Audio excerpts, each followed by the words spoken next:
Become a sustaining member of the Commonwealth Club for just $10 a month. Join today.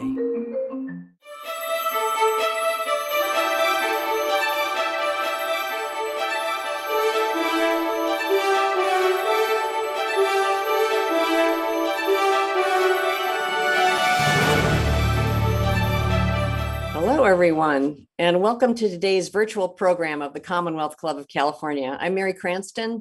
I am the former partner, chair and partner of the Pillsbury Law Firm, past trustee of Stanford University, and a former chair of the Commonwealth Club's Board of Governors. And I am your moderator today for today's program with Stanford University President Mark Tessier-Lavigne.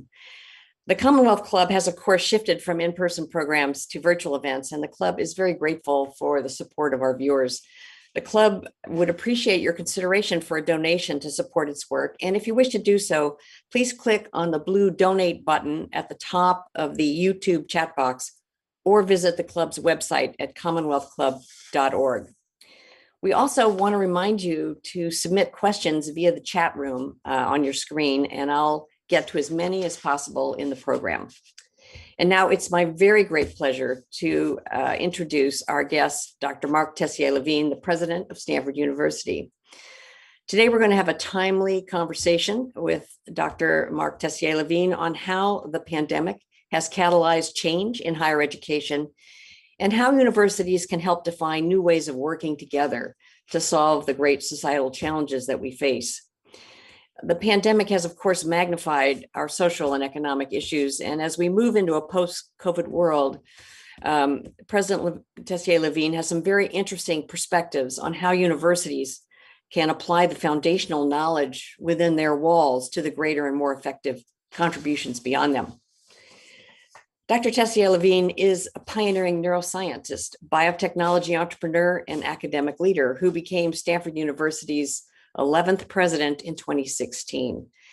At Stanford, he has championed a model for a purposeful university that accelerates the application of knowledge to tackle the world's greatest problems and anchors research and education in ethics and civic responsibility. So I'm very excited to be here today with you to hear this wonderful program, and I want to welcome Dr. Tessier-Lavigne. So let's get started. President Tessier-Lavigne, could you start with just some opening thoughts on how higher education has been affected by the pandemic this last year? Well, thank you, Mary. And first, thank you so much for having me. The Commonwealth Club has a wonderful history of discussing important and timely issues, and I'm really delighted to be a part of this. So thank you.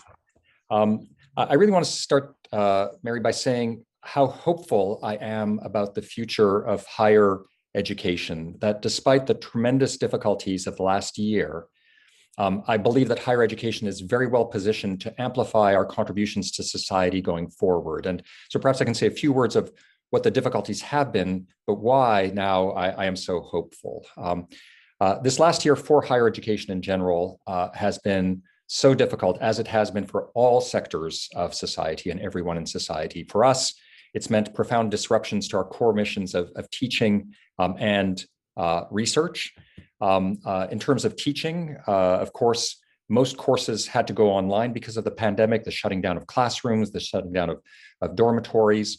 Over the year, much of the education has remained virtual, in some cases, a little bit of hybrid in-person classes, depending on state and local rules or campus circumstances.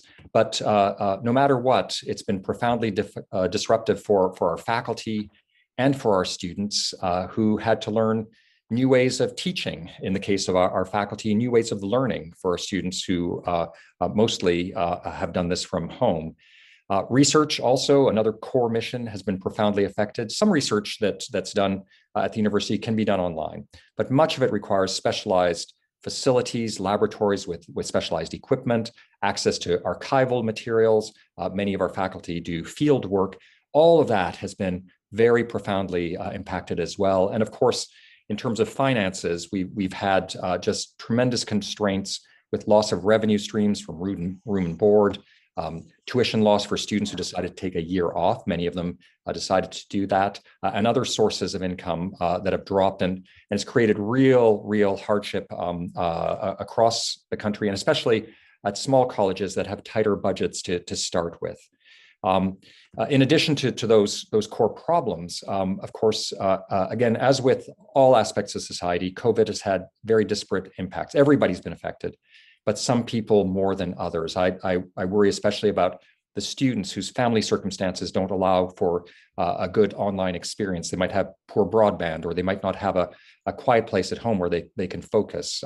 Our faculty and staff with young children whose daycare or schooling have been compromised, of course, have a bigger burden. And I especially am concerned about our junior faculty, those who are just starting, trying to get their research programs off the ground, trying to get their teaching off the ground, who might have young families, young children at home as well.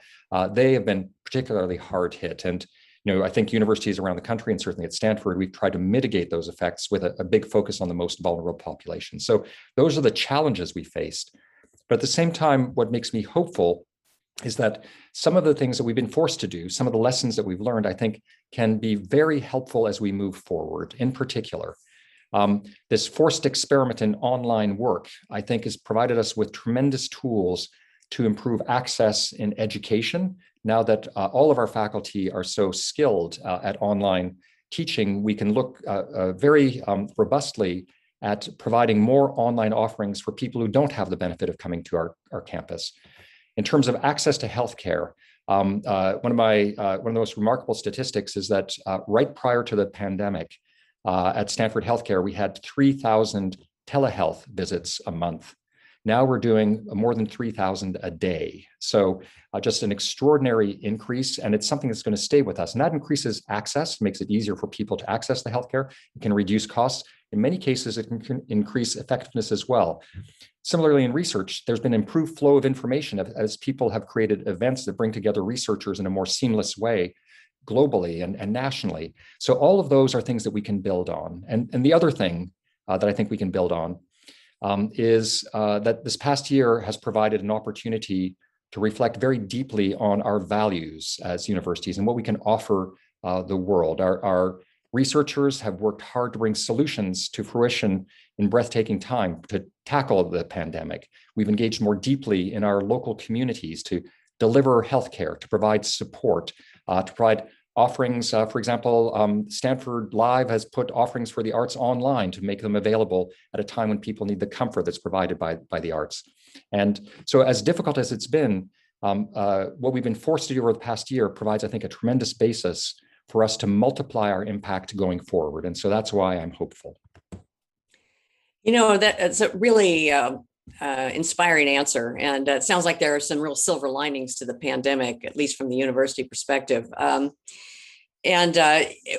just gotten a question in the chat that was kind of intriguing. It said, Stanford went through the 1918 pandemic and now this one. What preparations does the university need to make that we wouldn't have made in the past going forward? That's a great question. The 1918 pandemic, of course, our scholars went back to study it, to say what did we learn then? What was done differently? Can we bring some of those lessons forward? I think as we go forward, first, whether perish the thought another pandemic or some other disaster, we of course have disaster preparedness at the university. We do simulations, but we do them primarily focusing on earthquakes, as you might imagine, to make sure that we are all set up. So what this has really brought home to us is the importance of having protocols for de-densifying the campus, being able to continue operations in the spite of people not being able to come to campus. The infrastructure that we have in place now for doing that, I think, is something that we're going to make more permanent and more robust, so that if situations like this that require us to empty the campus come forward, that we're better ready to without missing a beat, to transition to off-campus work and then come back. The coming back has required a lot of learnings as well, so how to do that effectively.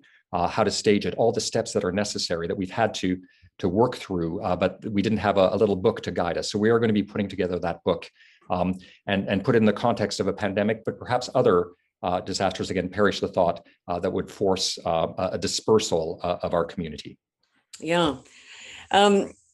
So obviously Stanford's been on the cutting edge of biomedical research for a long time. And could you just talk a little bit about what we at Stanford did in response to this pandemic and our contributions, and are there new avenues that are opening up because of that research?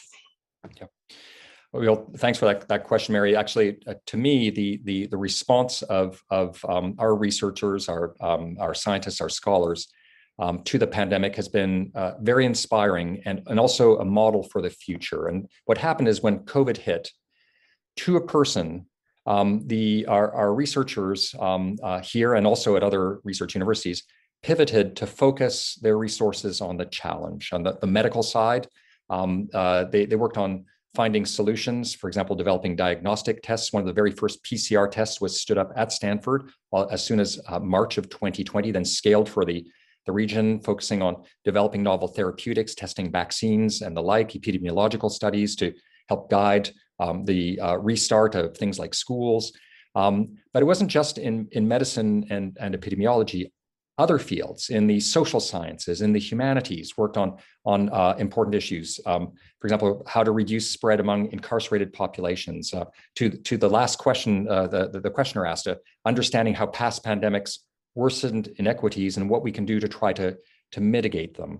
All of this work, this ferment, this focus on tackling the problem at hand also involved our researchers, our faculty members, breaking down traditional barriers to collaborations, collaborating with external partners in industry and non-governmental organizations in government, and really focused on the goal of bringing solutions to fruition in really breathtaking time.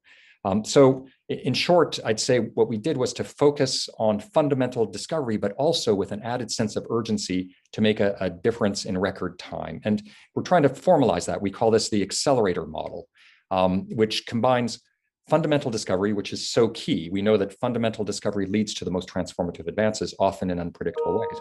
But to combine that with applied research and to do it in a way that really seeks to accelerate this and break down the barriers to forward motion, to collaboration, to working with regulatory agencies to break down the barriers to have some of these solutions brought to people, brought to the market. So we think this accelerator model of combining fundamental discovery with applied research in a very intentional and urgent way has promise across many fields, and I think is going to be an important part of how we do business in universities going forward. You know, obviously combining fundamental research with applied science and technology has a resonance with your own background. And I think the audience would really appreciate hearing a little bit more about you and how you came to be at Stanford. Oh, well, thank you for that question, Mary. As you mentioned in the introduction, I'm a neuroscientist. When I started my own laboratory at not far from here at the University of California, San Francisco, UCSF, before being recruited to Stanford, I focused on the problem of brain development, and then added that later the problem of brain degeneration, and particular in brain development. I was fascinated with how the brain gets wired up during embryonic and fetal development. I think you and the listeners probably know that the brain is made up of specific cells called nerve cells that have thin extensions that connect to other nerve cells to form all the neural circuits that underlie everything that our brain does. And the question is, how do these connections form? These thin extensions, are called axons, have to navigate through the thicket of other cells to find just the right partners. There's guidance information to guide them there. And what we and other scientists were able to do was to identify, to crack the guidance code, if you will, to identify the molecules, their specific proteins that guide axons to the targets to form those connections. I worked on that. I've worked on that, in fact, my entire career because I'm fascinated with this problem of brain wiring, but it had immediate applications as well. It helped us understand how when some of this guidance information doesn't work, that you can have miswiring, which occurs in some inherited neurological disorders. So the brain is not perfectly wired. That information also can be used to try to regrow and reform connections where they've been disconnected, for example, after stroke or spinal cord injury that can lead to paralysis. So that got me interested in, even as I remain fascinated in the basic biology, of asking how can we apply that? And one thing led to another. I was recruited to the biotech company Genentech, also in the Bay Area. First to oversee about 2/3 of the research organization, eventually the entire research organization, directing 1,400 scientists in disease research and drug discovery. The work we did led to, I helped oversee the development of 8 drugs that are now approved by the FDA. And just as important, when I was there, I learned from exceptional mentors about executive leadership. It's really a remarkable place. And I guess that set me up to be tapped to run Rockefeller University, a small intensive biomedical research university in New York City, with the opportunity to lead great scientists and have a bigger impact there. And then eventually to be tapped to Stanford to come to my current position, where I continue to maintain a small research lab focused on brain development and degeneration. I guess, Mary, I'd say, in terms of my own personal journey, I'm really compelled by the pursuit of science and of knowledge broadly, but also, and in equal parts, in the application of science and knowledge to tackle the world's great problems. And I also have a real deep appreciation for great institutions in our country that foster the creation of new knowledge, that foster its application, both in the academic sector, universities, but also great companies like Genentech. And I just feel very fortunate to have had these opportunities over the years. Well, I can say as an alum, I think it's a match made in heaven. So I'm really glad you decided to accept the invitation to be our president. Thank you. Obviously, the theme of combining fundamental and applied science has been important in your whole career. And it's also, as I understand it, a key element in the long-term vision for Stanford and the long-term plans that you have underway. Could you tell us a little bit about your vision for Stanford's future, where we're going to go? And they may be interested particularly in hearing the focus on how that would translate to real-world application more quickly, the acceleration you were talking about. Well, yeah, thanks for that question. I'm very excited about the long-range vision we've developed at Stanford. Soon after I arrived, about 5 years ago, the provost and I launched a long-range planning process with our entire community, with our faculty, our students, our staff, our alumni, and the vision really that we developed there really focuses on Stanford's role as a purposeful university. And really the aim is to accelerate Stanford's beneficial impact on society through our activities in 3 areas: in education, in fundamental research, and also in the application of knowledge to develop solutions, issues I've already touched on. But let me tell you just a little bit more about the areas of focus. In terms of education, what came out of this was our sense that we needed to be more intentional about educating our students to be active citizens and leaders. A key initiative that came out of this was the development of a curriculum that we're calling the college curriculum. It stands for Civic, Liberal, and Global Education.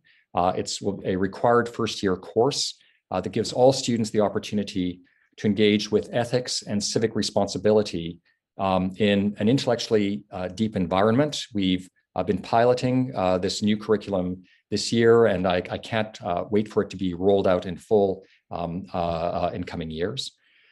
So on the educational front, that's been a very important area of focus. The second thing in our long-range vision is, of course, to support fundamental curiosity-driven research, which again, as I said, is the basis for all transformative advances. We want our scientists to be able to continue to be at the cutting edge in all of their fields. That involves various kinds of resources and platforms for support of research. But a key component to this in our long-range vision is a special focus on ethics. We have an initiative that's focused on exploring the societal and ethical impacts of scientific and technological advance. Another example is in our focus on artificial intelligence, of course, a cutting-edge technology. We have created an institute that is focused, of course, on the technology per se, but a key focus of the Institute is to look at societal and human impacts. The Institute's actually called the Human-Centered Artificial Intelligence Institute, to make the point that what we want to ask is, how can artificial intelligence benefit society? How can we magnify the benefits and minimize the risks and downsides. And then the third area of focus beyond fundamental knowledge is really about, again, this whole issue of accelerating the application of knowledge, the translation of knowledge into solutions to tackle issues in health with what we're calling an innovative medicines accelerator, to take scientific knowledge about the body and health and disease and translate it into therapies and cures for poorly treated diseases. To tackle issues, various social problems through a program that we call the Stanford Impact Labs that tackles social problems head on in education, and importantly, in sustainability. And since you asked, Mary, maybe I can say a few more words about our work on sustainability. Yes, please. I think we all recognize that ensuring the sustainability of our planet is one of the defining challenges of the 21st century. It's perhaps the defining challenge. And climate change in particular, we know, is a huge crisis. It's been called, I think that the term is apt, COVID in slow motion. And the parallel with COVID is that as with COVID-19, tackling climate change requires both changes in human behaviors as well as the deployment of new technological solutions. You need both. Like COVID-19, also climate change transcends borders. It transcends geographic borders. It's a global problem. It also transcends disciplinary borders. It requires the best minds from across all disciplines to come together. And viewing this challenge, we asked ourselves, is the work that we're doing right now all that we can do, or if we reorganized ourselves, could we have a bigger impact in this area? And we working with the faculty, agreed that if we reorganized our efforts and augmented them, that we could have a much bigger impact. So last spring, we announced that we were going to create a new school focused on climate and sustainability. It builds on a very strong foundation we already have by faculty in some of our schools and some of our interdisciplinary institutes that we have established over the past 20 years. Very exciting work. But we believe that bringing them together in a more intentional way will be able to drive sustainability research to go faster and further with research in the sciences and engineering, of course, but also in the social sciences, the humanities, law and business, and so forth, to advance knowledge, of course, but again, with this eye on application and rapid application. The school will also include an unusual structure, what we're calling an accelerator, which will be an organization that will have people, resources, equipment, and the like, that will make it much more straightforward for our faculty to take their ideas and to develop new solutions, new prototypes in the case of engineering solutions, and scale them, new policies and interventions. So both on the policy front and the technology front, we want to help accelerate the translation of knowledge into interventions that can help with the problems of climate and sustainability. I'll point out, Mary, that this is the first new school at Stanford in 70 years. Yeah. And it really reflects our belief that that this is the major challenge for the 21st century, that we need to be focused on it in an intentional way. And we're hopeful that as we do this and as we gain traction around this problem, that perhaps this can serve as a model for other institutions as well. This is very exciting to hear about, and you have to promise to come back and report as time goes on. I'd be happy to. I'd be very happy to. Yeah.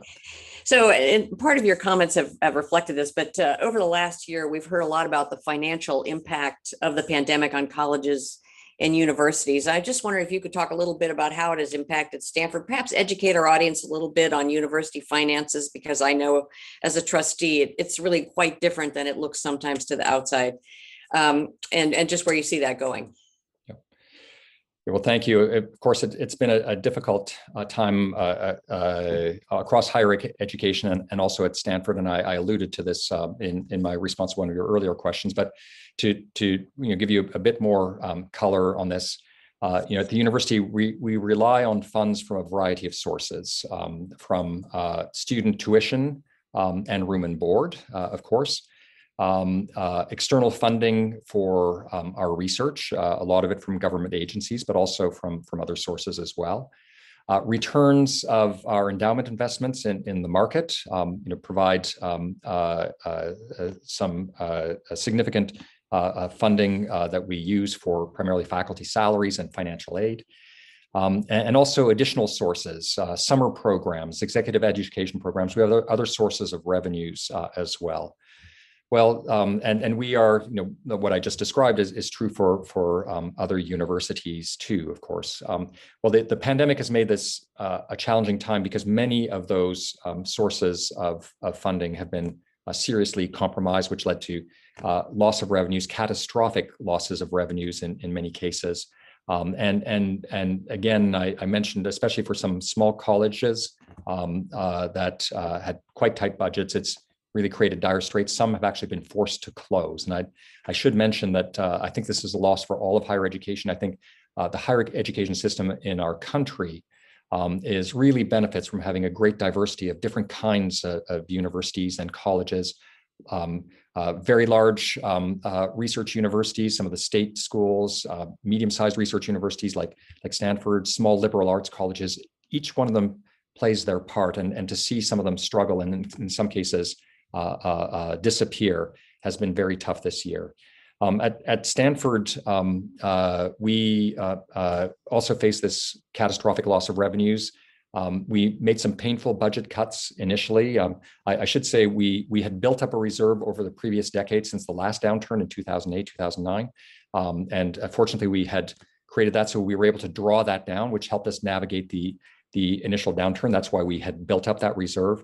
But last summer, we had to make difficult decisions that led to some layoffs, closing open searches for new faculty, freezing all salary, cutting some of the executive salaries, pausing programs. All of that enabled us to weather the storm.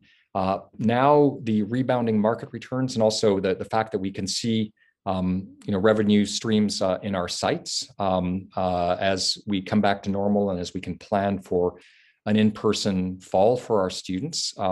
That makes me very hopeful that we're going to emerge firmly from the pandemic after what has been a very, very difficult year for our community and for higher education in general across the country.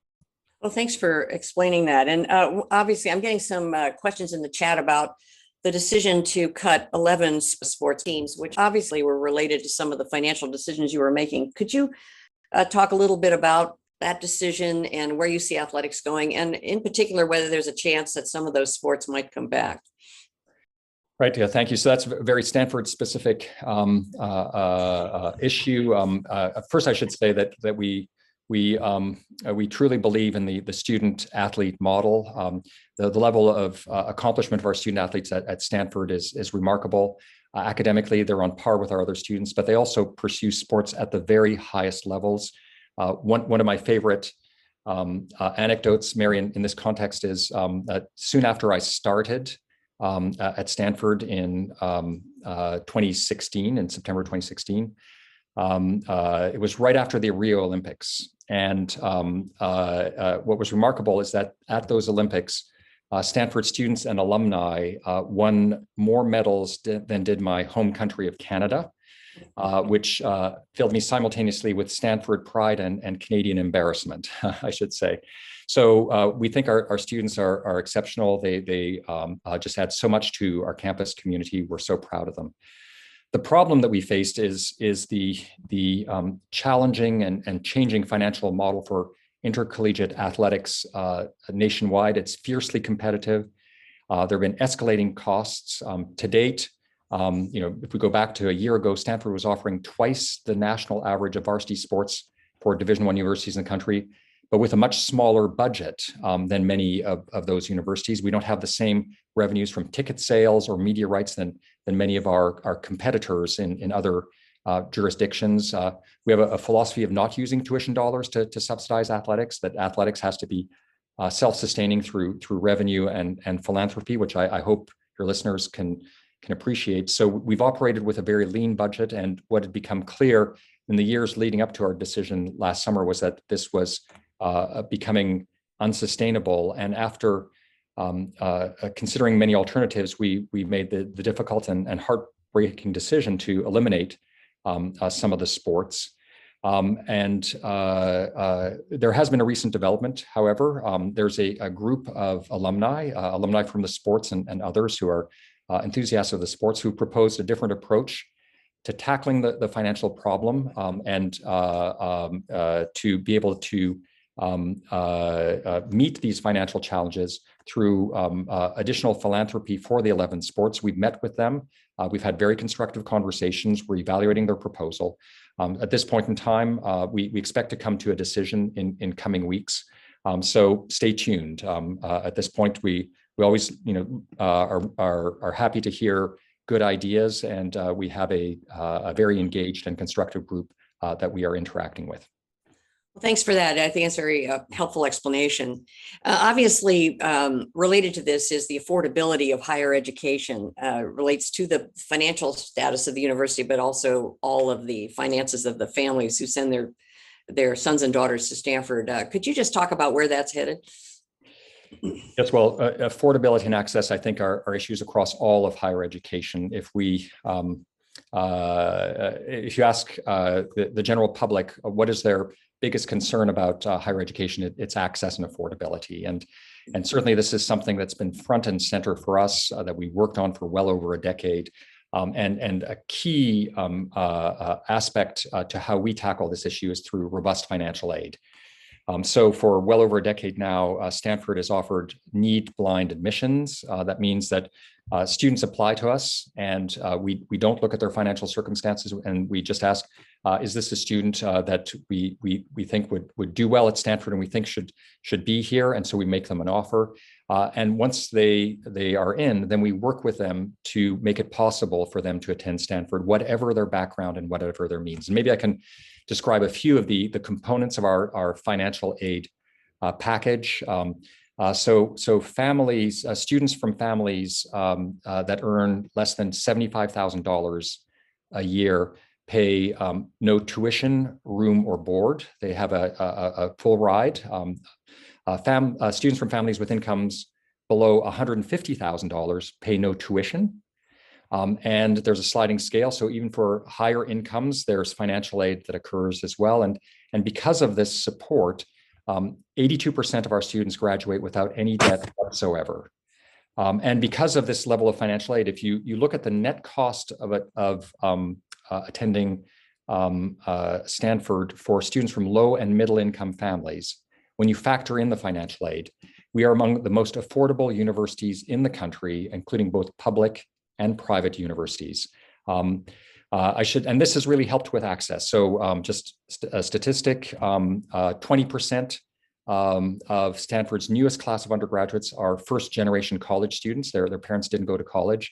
I myself am a first generation student. My parents didn't go to college. So this is something that's extremely meaningful to me, extremely important to me, and something that I'm very proud of. And we have massively increased the number of students as a result of putting in place those financial aid programs. I should mention with the pandemic, people have been financially challenged as well, and we've increased financial support for our students, as well as in many cases for faculty and staff. I should also say that our efforts aren't isolated. So we are really focused on this issue of access. There are other universities like ours that have a similarly robust financial aid, and also there's a consortium. We're a member of an initiative called the American Talent Initiative. It's 132 colleges and universities around the country. It's focused very intentionally on this issue of access, and the goal that's been set by the consortium is by 2025 to enroll and graduate 50,000 additional high achieving low and moderate income students at the nation's top colleges and universities. And we work together to enhance efforts to recruit and support lower income students. We learn from one another, we exchange best practices, we do research on what it will take to continue to expand opportunity. So we still have a long way to go, but I'm hopeful that we can make progress both through individual efforts like what we do at Stanford, but also even more importantly, through collective efforts like that with the American Talent Initiative. That sounds very promising. Thank you. Let's just broaden the conversation a little bit and talk about some of the big issues facing society right now. Racial justice has obviously been at the forefront of our national conversation over the last year. What role do you see the universities playing in advancing social justice? Well, Mary, it's been almost a year since George Floyd's brutal murder, and I think it's painfully clear how much work remains to be done across society in general, and also at our own university. And I think colleges and universities, places like Stanford, have a two-part role to play. First, really deploying our ability to do deep research and scholarship to advance a more just society by learning and understanding and illuminating the different types of injustice, bias that exist, what's at the root of them, what effects are structural, what other factors contribute, what can be done to counter them, just garnering that knowledge to make it available so that in an actionable form so that people can work on it is one role for the universities. But an equally important role, of course, is for us to shine a spotlight on ourselves, to really combat racism in our own community, and to work to ensure that our own campus communities are safe and inclusive. At Stanford, this has been part of our mission for a long time. We have a program, an initiative that came out of our long-range planning process, part of our long-range vision, that we call IDEAL. It's an acronym that stands for Inclusion, Diversity, Equity, and Access in a Learning Community. So we put a number of programs in place starting about 3 years ago, building on work that had been done previously. But this last year, I think, has galvanized us further. It's particularly urgent now. I last summer, in the wake of many of those tragic events, I held listening sessions with students, with faculty, with staff, and I was humbled by how they shared their experiences and ideas for how we can make our community stronger, and those ideas have really informed our way forward. So last summer and in the fall, we announced a number of new initiatives to further advance these goals. Just as a couple of examples, in terms of focusing on our community, we created a community board on public safety that's looking at safety on our campus and our policing methods to make recommendations for reforms for how we do this and provide an avenue for community feedback. On the research side, we made significant investments to enrich our community of scholars focused on race and ethnicity and the impacts of race and ethnicity, including a fellows program that supports the work of early career researchers in race and ethnicity. We hired our first cohort under this new program. It was announced just last month. And also a faculty cluster hire where we're searching for 10 scholars who are leaders in the study of race in America. I should mention that a normal cluster hire at a university is about 3 or 4. I think this is one of the largest, if not the largest, in Stanford's history, and maybe even in the country. And we believe that by bringing them together, we will be able to augment and accelerate our work in these areas, which we think is so important as well. How are the students reacting, and are they forming groups, and how are they dealing with it? The students are very engaged, Mary, and we see this at multiple levels. First of all, there are pan-university organizations of students who've come together, some of whom have been really just superb thought partners for us as we engage with them. And they, as I said, bring their experiences to us, but also bring ideas for what we could change to do better. They've been very important to work with. Also, we see, even at the level of individual departments, students self-assembling, and this has been particularly prominent among our graduate and professional students, where department by department, because the makeup of the departments is different, the way people work is different, if you're in biology versus chemistry versus sociology, and they've come together to share their own experiences and talk about what will be required to create a more inclusive, a more diverse place, and coming up with very specific, actionable recommendations on changes to how courses are given, changes to the types of structures that are to support students, changes in how we go out and find students, encourage them to apply and recruit them to Stanford. So the students have been extremely active. In fact, one of the things that we were talking about just recently was it's really important for us to capture all of this really outstanding activity and make sure that we can build on it, that it isn't lost over time, because there is so much passion, I would say, right now. And we have to, this is a moment for us to build on that passion, to seize it, to really try to effect change that is so needed. I'm getting some questions in the chat, but also I had it on my list. Another big issue facing society broadly is the polarization and misinformation crisis. And particularly in the university, which has a strong culture of academic freedom, it's a central value of the university. How do you see dealing with this, and how can Stanford help with this problem? Well, you're absolutely right, Mary. This and the people who are asking the question, this is a really big issue, especially important today when a lot of misinformation is pervasive. The university in many ways is a microcosm of society. We at the university have people with very diverse and very strongly held views on our campus. And the way I think about it is to really step back and ask ourselves, what's the fundamental mission of the university, or what are our fundamental missions? And one of them, a really core central one, is to enable truth seeking, to enable our individuals to search for the truth. We are hard in our research mission. We want to enable our scholars, our researchers, to advance knowledge by searching for the truth. And in terms of education, we believe it's important for our students to be exposed to a diversity of views and opinions so they can form their own judgments and be prepared for a world in which they're going to be faced with a diversity of views and opinions. So because of that, one of our bedrock functions as a university is to provide space for intellectual diversity and for robust and vigorous debate. Again, so getting at the truth requires not just deep domain expertise, but also an openness to different points of view, an openness to being critiqued, to modifying your point of view. It's a very iterative process. And so it's vital to provide an environment where new ideas can be hatched and developed, but where they can face critique, where they can strengthen and flourish in the face of challenge. And that is best achieved, we believe, if we have an environment where people can hold strong opinions, but where they come together to debate them in a respectful way.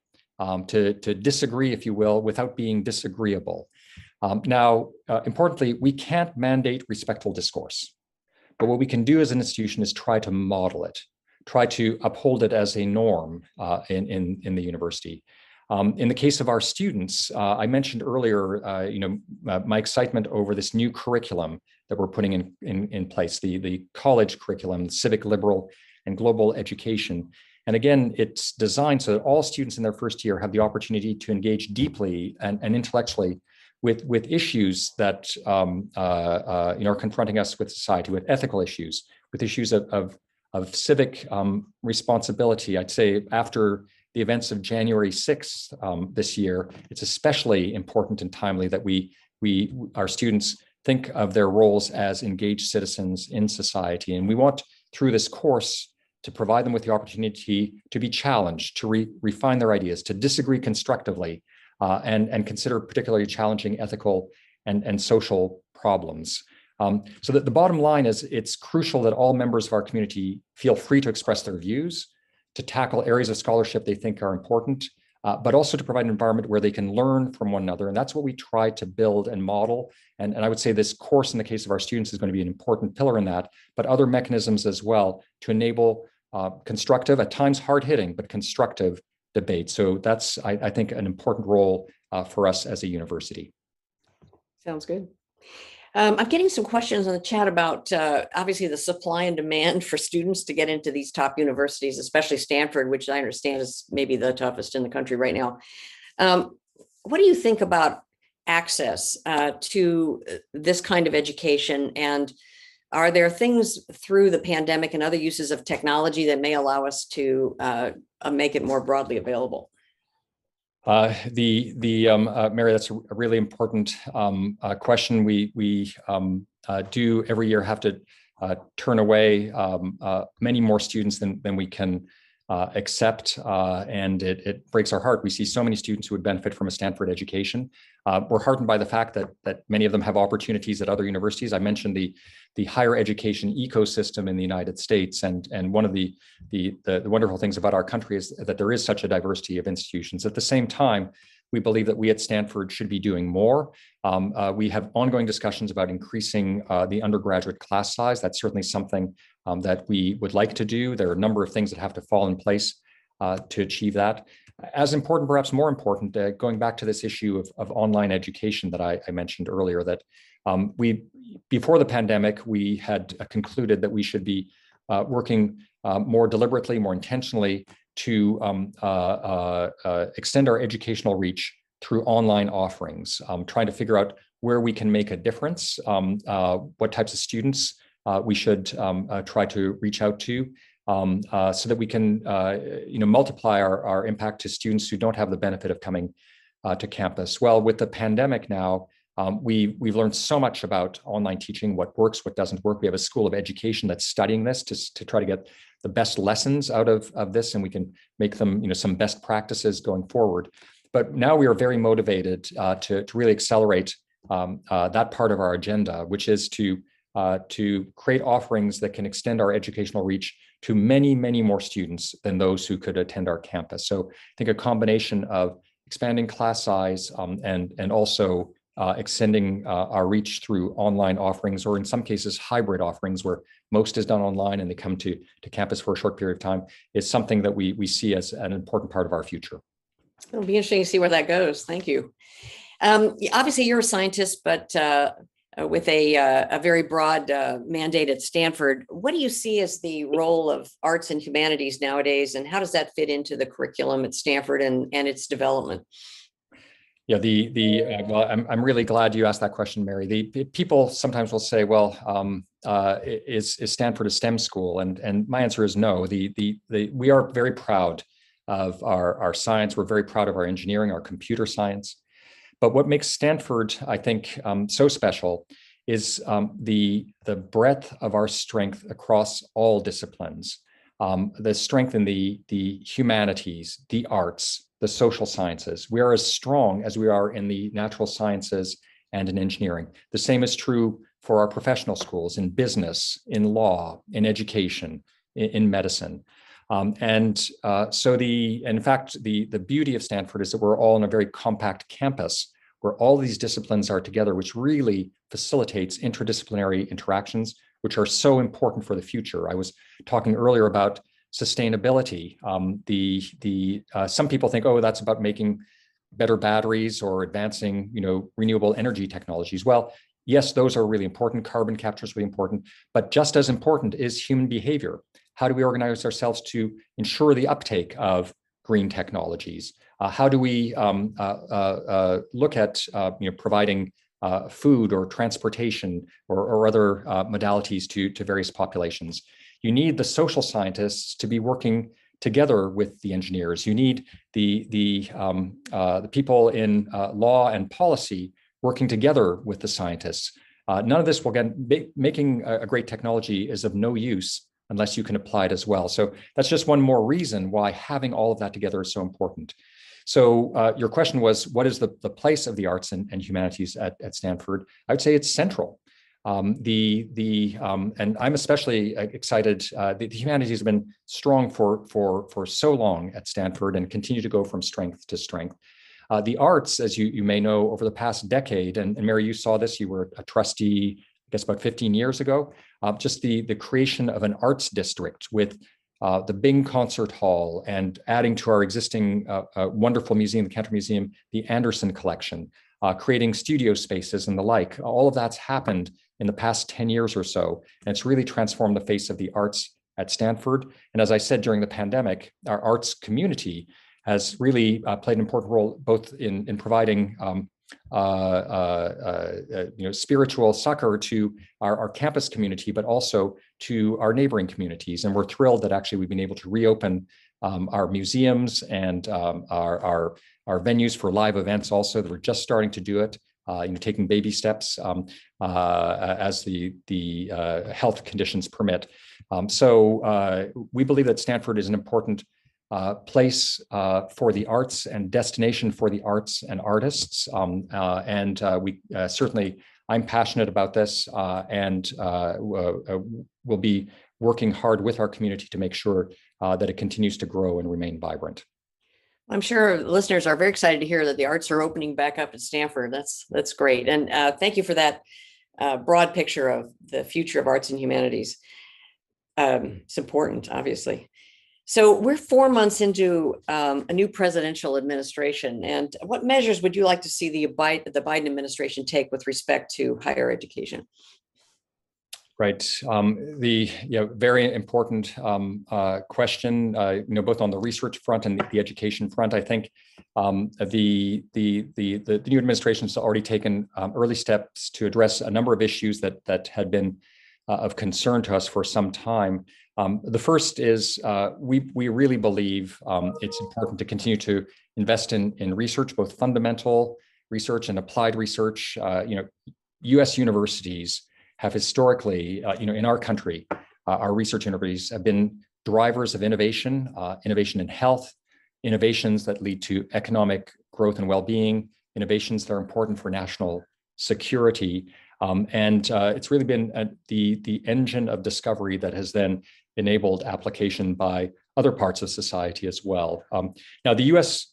still invests more in R&D in absolute amount than any other country, but as a percentage of GDP, I think everybody's aware that we're now trailing many countries, and we risk falling further behind as some competitors, especially China, continue to increase their investment. So we believe it's important for us to maintain and expand those investments.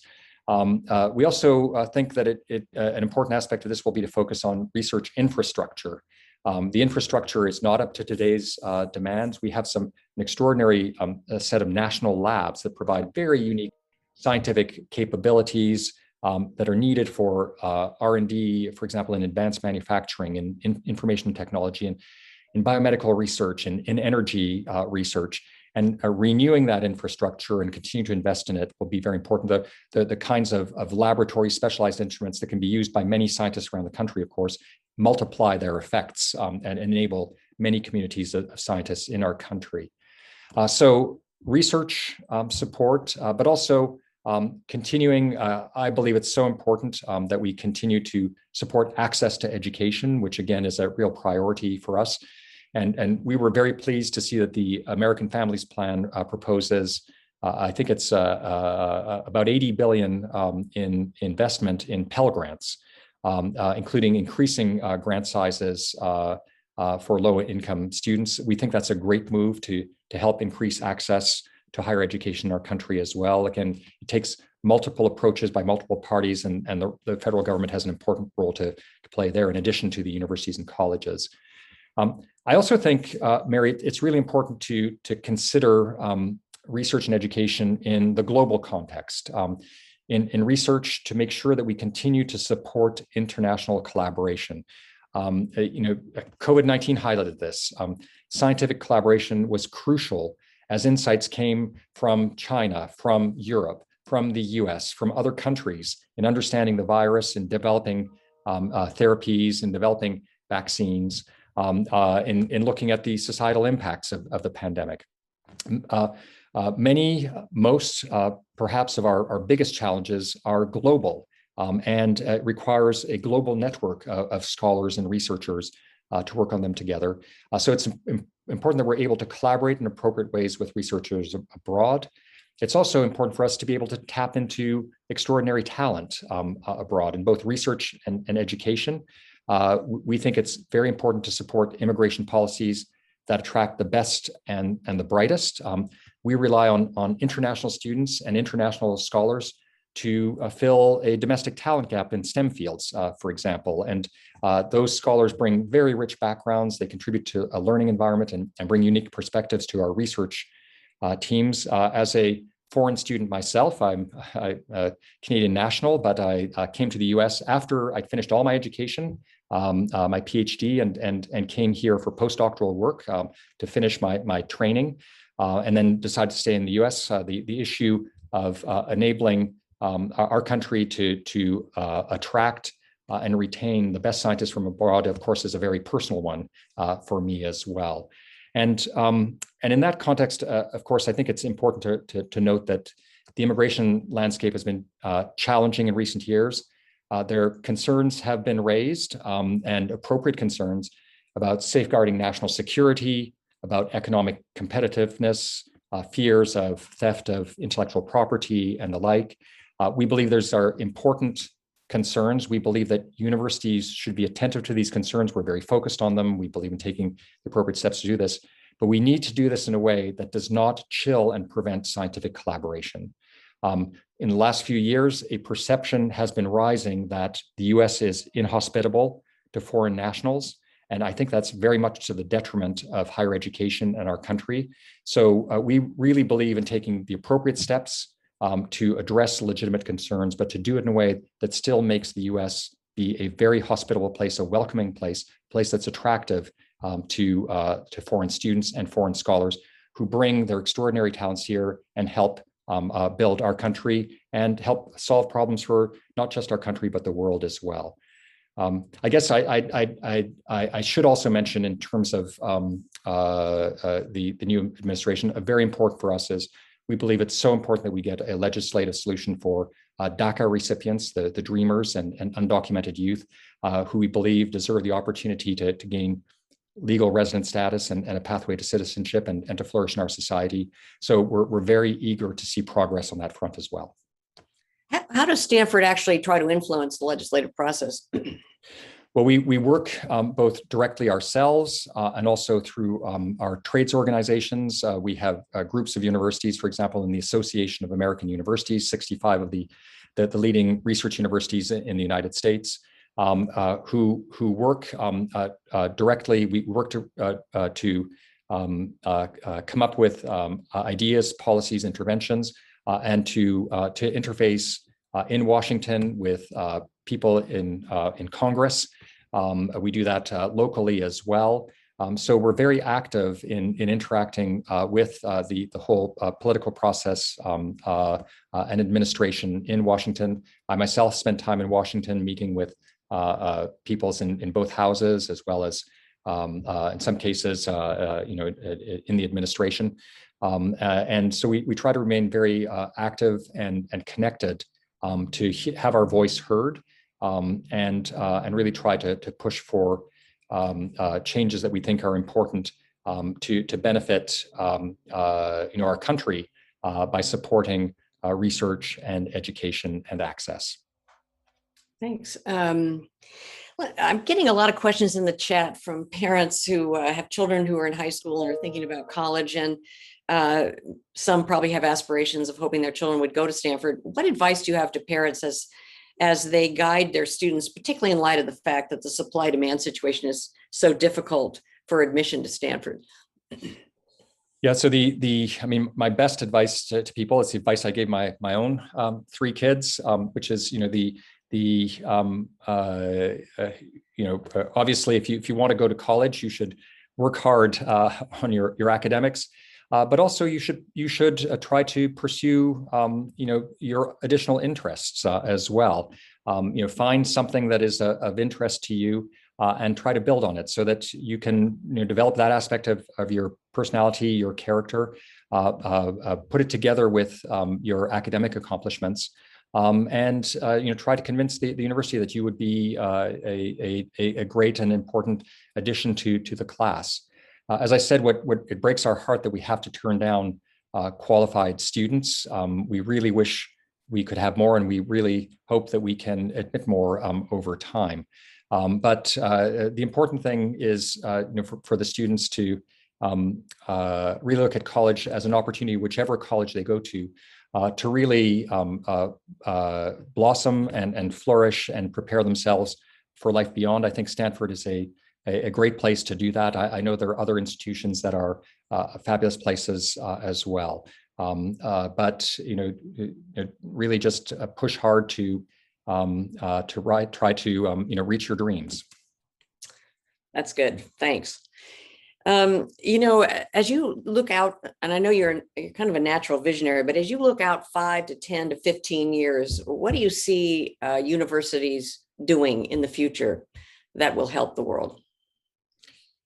That's a great question, Mary, and maybe I guess I would say I probably touched on some of the major strands of that already. So maybe I can pull it together here. That if I especially reflecting on the last difficult year, I think there are 3 lessons from this experience that really speak to the direction of higher education writ large. I think, the first is this idea that in addition to doing deep scholarship that advances knowledge in a very foundational way, which is really at the core of the activities of all research universities around the country, that the application of knowledge, which is already part of what we do, but to do it in a more urgent and accelerated way, a more intentional way, is something that I think we certainly are going to build on, and which I expect other universities will